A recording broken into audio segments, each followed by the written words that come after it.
The one that really has stuck, because I got initial treatment in Toronto when I first had the courage, and Sergeant Andy Singh, now Warrant Officer Andy Singh, really helped me get into for some assistance, and just unpacking finally in front of another human being, a clinician, was very helpful, but it didn't stick. And we didn't work long enough. The therapy that worked the best for me was what they call cognitive processing therapy, and it takes time. It's not like you're mending or binding a flesh wound or a sucking chest wound. It takes time, but you go back and you crystallize and unpack what really is it that's pushing your buttons. They call it stuck points, and not to belabor it and make for bad television, but you end up exploring what your stuck points are, and then really centering on why they're invalid and how they might not be as valid as your current mental state would have them be.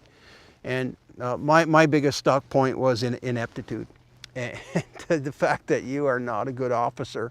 And some of it was the guilt that I carried from the ammunition crisis in Afghanistan, NATO's first battle, when we're running out of artillery ammunition. Some of it was that, and just the whole end game of the tour, this enormous sense of inadequacy, right? And the other one was trust. I found when I came home, I couldn't trust anybody. Everyone's your enemy, right? Every officer, every sergeant who's trying to give you a hand or give you some advice, they're out for you in some way. And those two pieces, through this cognitive processing therapy, once you get to understand what the monsters are under the bed, you can see them like traffic signals.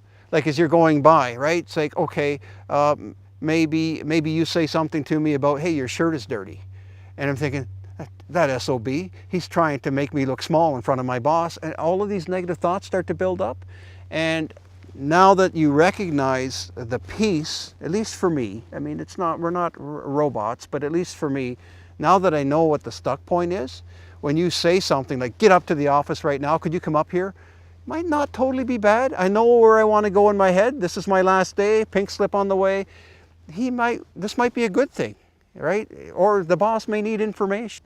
So when you recognize what they are, you can control. And there is that internal dialogue. In at least the disorder for me, that internal conversation, that third-party conversation still happens.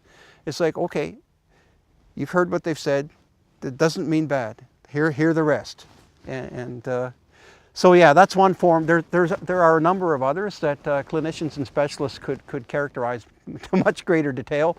That one really worked for me. It took about 1.5 years of working with the outstanding clinic here in Edmonton, the OSI clinic, Operational Stress Injury Clinic, and I'm really grateful to the people up there.